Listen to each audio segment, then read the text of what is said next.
So we're going to get started, and I would like to introduce Natalie Amrossi. Some of you might know her as Mishattan. And as you can tell, Natalie is a photographer in New York City. Her work consists of mostly aerial and travel photography. And you can correct me if I'm wrong or missing anything on this, but thanks, Natalie, so much for being here with us today. We're so excited to have you. So let's get started. And I'm going to start with the question on how you started your career in photography, because I know it's a really interesting story. Totally. Growing up, I always loved photographs. I always loved making photos, and it felt like a superpower, being able to freeze time and relive those moments with photography. It wasn't necessarily like a dream job for me growing up. I never really thought I could actually make a career making photos. I always thought that it was creative and fun, and hey, you can't really make money having fun and having a creative job. My parents are first generation immigrants, so they really wanted us to be doctors, lawyers, businessmen. That was their goal for us, and to go to school for business, and that's essentially what I ended up doing. So aside from loving photography as a kid growing up until now, I went to school for business management, and always shot photos with some of my friends who were also into photography as well, and got a job at JP Morgan right out of college. I was there for a couple of years working in Manhattan. And I don't know, the city just really inspired me, and social media started to become a thing. So slowly but surely I would post some of my images onto social, and I was getting all of these, great reactions from people all over the world. I was being able to reach so many different people. And even then, even being able to reach certain people, I still didn't think that this can be something like a career for me. You want to be successful, you want to live comfortably, and it's scary being, when you think of an artist, you think of a starving artist, right? So that's just like a scary little title that no one really wants to, own up to. But the truth of the matter is this day and age, especially in the digital age, you can be an artist and you can be successful, and people will see your work, and brands now want to work with you, and you'll have different clients. There's so many options. So when I was working at JP Morgan, photography was still a hobby of mine. I'm a self-taught photographer. Trial and error, I feel like, is one of the best ways to learn, and it kind of sticks with you. Not to say that going to school for it isn't great as well. I wish I took classes growing up as a kid, but it was just not an option for me. It wasn't something that I thought of. And as I was working in finance, I slowly but surely started to get recognized for my work, and big brands would reach out to me and say, hey, we love your photography. Can we shoot with you? Can you shoot with us?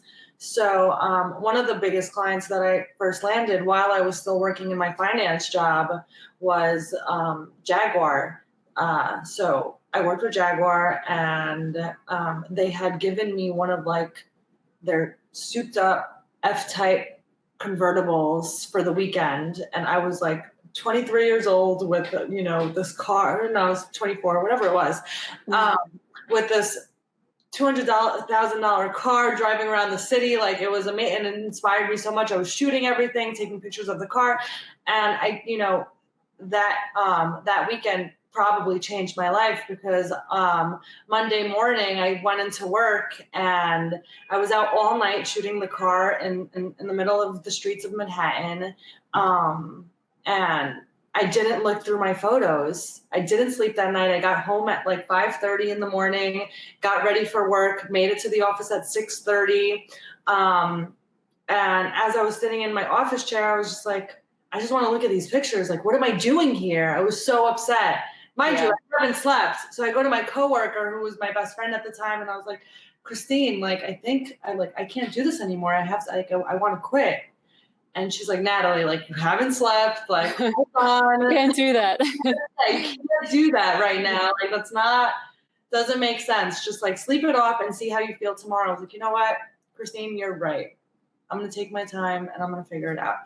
Sat back in my chair and the anxiety was just building up inside of me. And I was like, no, this doesn't feel right. Like I need to do it now or never. Mind you, I had some money saved in the bank, so I felt a little comfortable financially, like, at least I could hold myself over for a couple of months and just kind of figure things out. But that desire to kind of leave my day job to do something so like bold and creative, like I just would have never thought that I would have done that. So I got up and I went to my boss and I gave my 2 weeks notice, which ended up being 4 weeks, which I'm not, I wasn't going to leave on bad terms. Obviously I was still a little scared. Like, probably the scariest conversation. Yeah. I was literally shaking because it's something that I always kind of thought about, especially within that past year. Like I loved photography and working with, different clients so much, but it still I didn't feel secure. It's still, It's very scary. Being a freelancer it's a job that's 24/7, like 24/7. You're constantly working and constantly thinking about ways to build your business and grow your clientele. So. Yeah. And when you said you were posting your photos at first while you were working at JP Morgan, was it photos on Instagram or was it like a Twitter or everything? No, it was Instagram. So my friend, I didn't know anything about Instagram, and my friend knew how much I love taking photos, and he was like, Nat, you should download this app. It's pretty cool. So I downloaded it, not thinking much, and I would post occasionally. Because at that point, it was probably Instagram was still a new thing. Yeah, it was still pretty new. I mean, listen, there's always Tumblr and there's Twitter and there was Facebook, but nothing for photographers, especially back then. Instagram was like, main focus was to share, like it was a photographer's dream to have an app like this. Now it's a little different. Right. Now it's more personal and all that good stuff. But back then it was more so geared towards photographers. Was it pictures you were taking on a camera and then editing and posting, or just from your iPhone and then just right onto the app? So it was a combination of both. I think in the beginning, I don't think you were able to easily transfer your photos onto the app. Like it used to just be like on whatever photos you took on your iPhone. Right. It was a combination of both. Okay, cool. Yeah. And then, so after Jaguar, how did you start? Was that like, okay, I have one client. How did you start to find other large clients? So I think a really big part of being a freelancer is networking. I mean, I can't stress that enough. I feel like, you have to put yourself out there. You have to let people know that you're available to work. You have to be able to show your work. So whether it's through social or going to different events and meeting people, there's just so many different opportunities now. Like, people still do photo walks and you can meet up with other photographers, and sometimes a photographer can't make a certain shoot and they'll refer you. So like, it's all about networking and just being a good person. Right. Yeah. Per se, you have to be easy to work with. Yeah. And, a lot of the clients that you do get, you want to have reoccurring clients, right? So the way to do that is think about it. If you were that client, how would you want your photographer to act, and how would you want to wait, a couple of days to hear back? Because there are some photographers who take some time to reply back, as opposed to like instant reply. You have to kind of be aware. And it's important. Yeah. And I want to talk a little bit about your travel photography, because I know you did something where you were like, all right, I'm just going to start traveling. I'm done with New York for a little bit. How did that process all happen? Oh, man. Wow. So I've worked with a ton of travel boards, and traveling is one of my favorite things to do. I grew up in Queens, and I literally, I have friends of all different backgrounds. So I feel connected to everyone I meet all over the world, because there's somebody back to my roots that I knew, that we grew up together, and, I share this connection with their culture. Right. So the traveling nonstop for the year was something that I just always dreamed of, but didn't know if I had the courage to do. I feel like us as people, like we get tied down by certain things, and these are like, tangible things. Like I want to be home in my apartment, I'm paying for rent, and I want to be, I have all my things there and my clothes and my gadgets and it would always like kind of bring me back home when I was traveling. I was like, you know what? I kind of wanted to free myself from all of that and just kind of be me and the world. And that's kind of what I ended up doing. I was like, I think I can make this work somehow. And it did. It worked out. So you got rid of your apartment completely. You were just everything in like, storage. I'm doing it. I put everything in storage, and like it all happened so naturally. It was an idea I had, and I had posted about it or something, and people were really into it. They're like, you should totally do it. Like if I don't have children yet, so it's like, why not spend the time and don't get me wrong, I definitely gave up a lot of work as I was traveling. I couldn't always be back in time for certain work opportunities, but it also led me to different work opportunities internationally, which was really fascinating and cool because you got to meet people of different backgrounds and work in different countries. So So I was going to say, a lot of your work traveling was also work you were doing for different brands and clients. Yeah. So it was a combination of both. I definitely would try to stay in a certain place and kind of consume the culture in that area for as much as I could. But yeah, I mean, it has had its good times and bad times. The good outweighed the bad. Sometimes you get lonely. You're alone. I was alone in India, like it was crazy. People were messaging me like, what are you doing? Why are you like, but I ended up meeting photographers out there that like, they're the homies, they're family now, like we are so connected, and I'm still connected to them this day. And I know if I ever travel back, I have people to meet up with, and same thing vice versa. If they ever come to New York, like they have somebody, and we can, that's what I love about the photo community is everybody's willing to share, and everybody wants somebody to shoot with and grow with. And that's just such a beautiful thing. Yeah, that's awesome.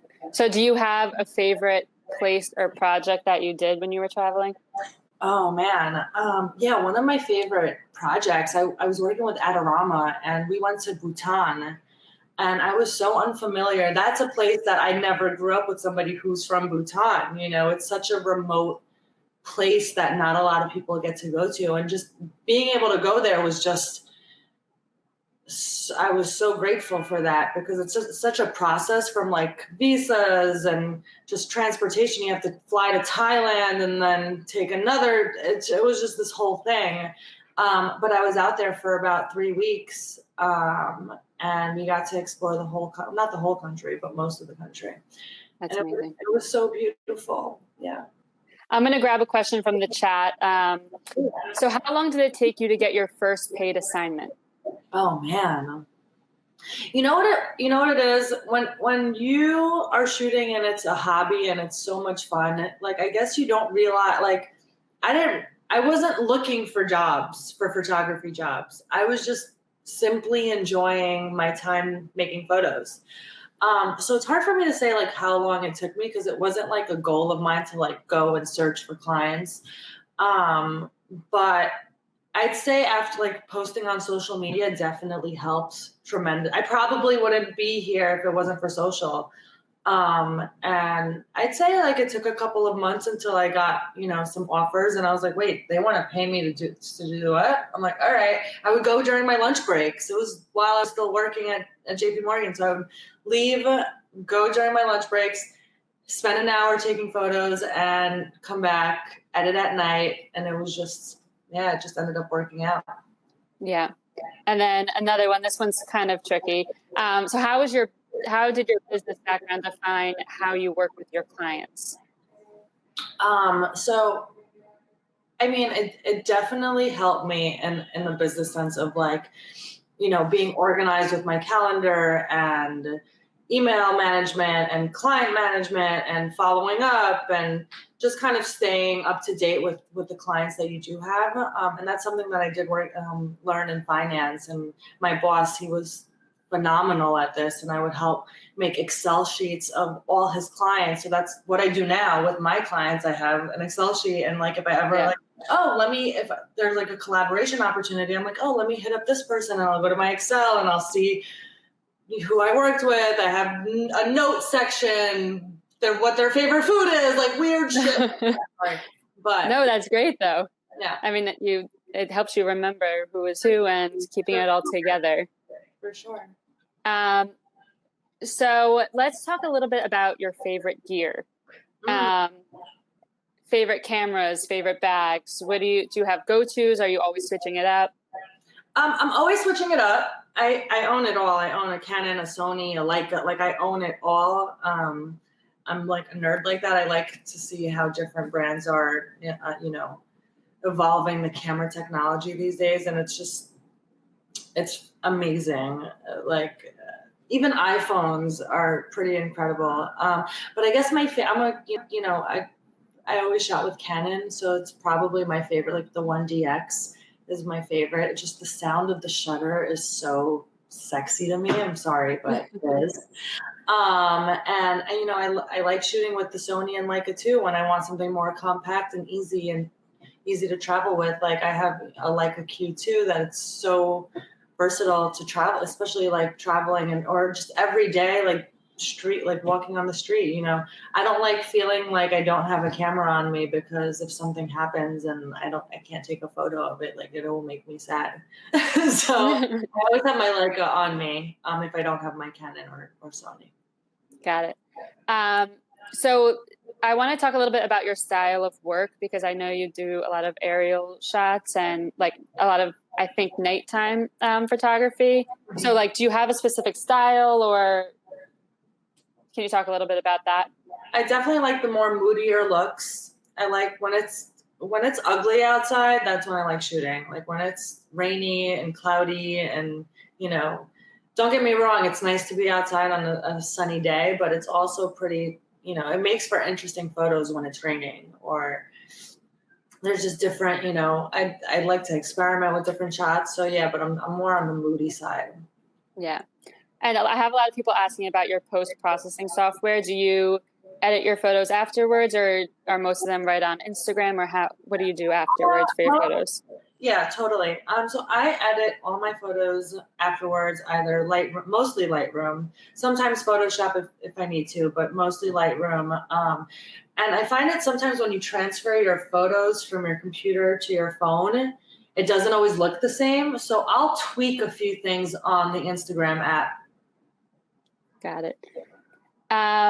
So this question is about, I think this is from when you were traveling, but were you paying rent off savings at that point? Because someone is kind of in the same situation and they're worried about quitting their day job. So was it stressful, or how did you kind of handle both? So I wouldn't recommend to just instantly quit your day job if you don't have a savings, and you have to be a little prepared for this. I had a savings, not much, but I had something that can hold me over for at least 6 months. And when it came to rent, I posted about this on social, and I think I put it on Craigslist or something, that I had an apartment to transfer my lease, and somebody who was already following me, I guess, made the connection to like go on Craigslist. I don't know how it happened, but it was so smooth. They didn't even have to see the apartment. They're like, yeah, we see your apartment all the time on social. Like, I want your apartment. How much is rent? I can afford it. Do you like? And I'm honest. I'm not gonna like sell somebody, something that's not, I'll say. Right. The good and the pluses and the minuses of the apartment. But they wanted it. So it was super seamless. Like I didn't have to put in so much effort to get rid of my apartment, which made me feel like that was a sign that I should be doing what I was doing. And then I just kept most of my stuff in like storage, and yeah. And I'm sure at that time there was like so many people trying to move into the city. So at that it was time, probably nice. Yeah. Maybe not now. So do you have any favorite New York spots to photograph? Oh man. A special spot. I mean, I don't have favorites. I love walking downtown in Lower Manhattan is always it's just so charming seeing like the little shops and like in Soho or even Chinatown is pretty cool.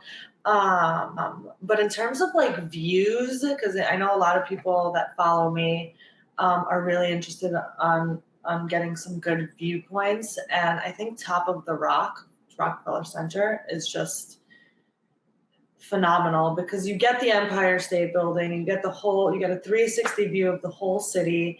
And there's just something just so relaxing when you're up there. When I quit my job, that was where I went right after work. I had like a pass that I can go as many times as I wanted for the year. Like you pay like a fee for the year. And I did that and I went up and it was such a quiet day and nobody was really up there. And you don't hear the cars and the views are so nice and you watch the sunset. That's probably one of my most special spots. Yeah, I feel like I always see images of yours of the Empire State Building. It's so pretty. And this question just came in. What time of day is your favorite time to go to the Rockefeller Center? Sunset. A little before sunset. And then you catch, if you go a little before sunset, you'll get some like day shots of the city and then you catch sunset, sky changes, lights come on, gorgeous. And if you stay a little bit longer, you'll get the blue hour into night and you can kind of have like, within 2-3 hours, you could have a bunch of different versatile shots. Yeah. Do you always bring a tripod on location? No, I'm actually super lazy sometimes. Sometimes I don't like carrying shit. Sorry, I keep like cursing. I don't like carrying a lot of things with me. I feel like I used to bring everything. I used to bring 4 different lenses and my tripod and like I'd come home beat, like my back, my body, I would just all hurt. And I don't know, I find it more fun and enjoyable when you're just out there with one camera, one lens, one memory card, one battery, out and ready to go. Unless you're shooting something specific and you need to get a certain type of shot and you need a tripod or you need a different lens and but when you're just kind of out exploring, it's so much more easier and fun, let me turn this down, to just carry one camera with you. Yeah. Yeah. So this question is kind of interesting. And I'm not sure if you'll have a specific answer for this, but someone is asking about using the smartphone for their photos, and they think that everyone can kind of do this themselves now that everyone has a smartphone. But what are your thoughts on assuming that everyone will be using their smartphones for photographs and how it will affect your business? Are you doing anything different or creating a strategy to make sure you differentiate yourself? So I think everybody kind of has their own different editing techniques. So I think that kind of changes a lot of things, right? From editing and having your own style to being easy to work with, like I mentioned earlier. So I think it's just like a combination of things that really helps you grow your business and keep your business, alive. Yeah, I agree. And I feel like you already have a specific style that people have kind of caught on to, and for sure, you've kind of like defined yourself. What lens do you prefer? It depends. I love a prime lens. Like my 35 millimeter is probably my favorite lens, but for a day-to-day basis, 24-70 is just to have always like, so versatile and you can do so much with that lens. But a 35 is my favorite. Cool. Just so clean. So I'm going to kind of transition this into like, what's going on today and with New York City kind of being on lockdown and quiet. So how has it affected your business at all? Oh, definitely. 100%. It has, but when you have your own business, there's always something to do. So, a lot of people think that becoming a freelancer, it'll be easy. Like, oh, I don't have my day job, I can be a full-time freelancer. No, like it's not as easy as you think. It's a 24/7 day job. You're constantly thinking. And then stuff like this happens, with the pandemic and people aren't really able to shoot and clients aren't really booking photographers. And I mean, I've been lucky enough to have a few jobs like here and there, but it's definitely, not as much as when the city is up and running. So, with that extra time, there are so many other ways to kind of think about how you can grow your business. And for me, I've been working on other things such as like different merchandise, different camera bags and collaborations and jacket collaborations and sculptures that we're working on. There's just like a bunch of random stuff that I've always wanted to do, but never had the time to. Yeah, I was going to say, what are some of the things that like you're trying to learn now that you're like kind of stuck at home and it's not as busy as you would typically be? Yeah. So, I mean, merch is completely, I think my biggest downfall would be is that I'm a perfectionist. And if I don't like the way something is fully, then I won't release it and I won't move forward unless it's perfect. So that's something that I'm working on. But I am learning 3D design and molding. I want to do some sculptures and just fun, really cool, artsy things. Yeah, we're working on a camera bag design, which is super exciting. It's something I've always wanted to do. So it's like all the things I've always wanted to do, but never had the time, or I was always traveling and too busy to do, that I can kind of sink my teeth in right now. Right. So then that kind of brings me into my next question is now you're starting printing, which you didn't really do before.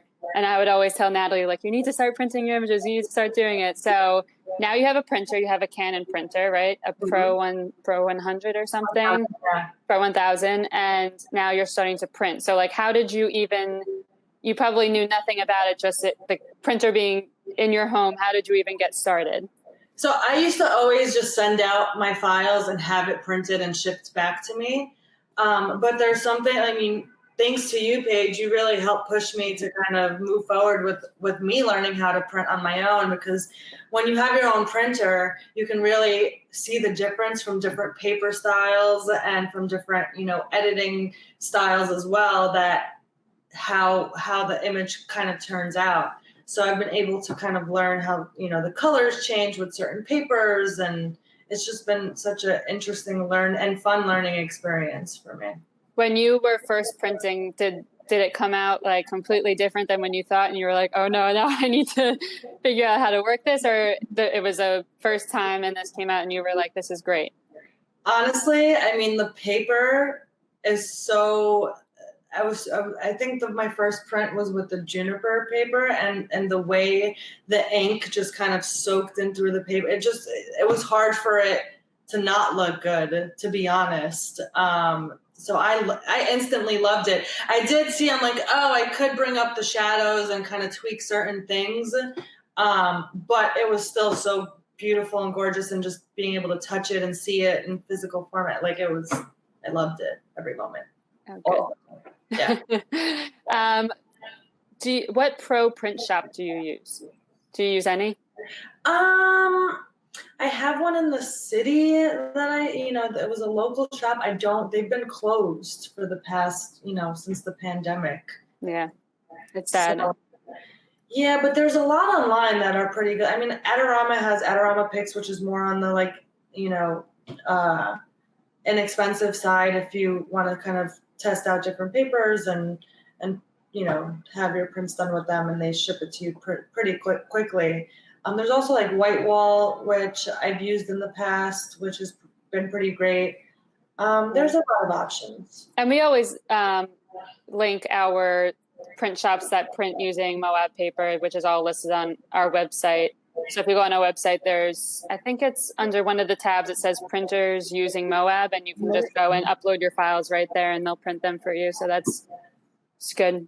Another question we have was, have you ever used Lens Baby Gear for your New York photos? Lens Baby Gear? Yeah, have you heard of it? What is that? What's Lens Baby Gear? I don't know. It was a question, so we'll see. Maybe they'll inform us on what that is. Let us know what it is. I want to know. Yeah. So what do you have going on going forward? Do you have plans for the next year or so, or are you just kind of going to be experimenting with still some of your your merch and your sculptures and stuff like that? So I'm going to be experimenting more on my personal projects like the sculptures, and definitely more prints. I want to do more giveaways, and I want to set up my online shop that is more, more options to choose from, because that's been doing really well as well. So just more working on the brand side of Mishattan. Cool. And then, someone's asking, do you use Lightroom soft proofing feature at all? Sometimes. So I want to ask any advice that you have for someone first starting out in photography or wanting to start out in photography. Of course, there's so much to say. I would first off start off with saying, keep shooting, keep creating, like don't stop. I know it's like, I remember there were times that I got discouraged, and I know a lot of my friends, sometimes you get discouraged. But as long as you keep creating and growing and evolving, you're on the right track. And I think that's super important. I feel, there are times where it's rough, like right now we're in a pandemic, and you can kind of use that to your advantage and take this extra time that you have to shoot more, to learn more editing techniques and softwares, and meet up with other photographers, obviously social distance, but shoot with other people. And there are so many ways to connect and network on the internet. This is the time and day that we live in, right? So just don't stop shooting, don't stop creating. Yeah. So they let us know Lens Baby, it's a lens manufacturer that makes soft focus lens. So I'm gonna look that up once we get off this webinar. Yeah. So we'll kind of end it with this last question, which someone just kind of threw in with the advice for what you suggest for photographers. What would you suggest photographers not do? Have you ever made a mistake that you were like, wow, I can't believe I did that? Every mistake, there's a lesson learned, right? So I don't really like viewing mistakes as a negative. It's more so of like a growth process. But I guess, just being proactive, I think that's just super important. And that's something that I learned in finance, is just being proactive, especially with clients and things that are like paid deals. Like, you should really make sure that your clientele is happy.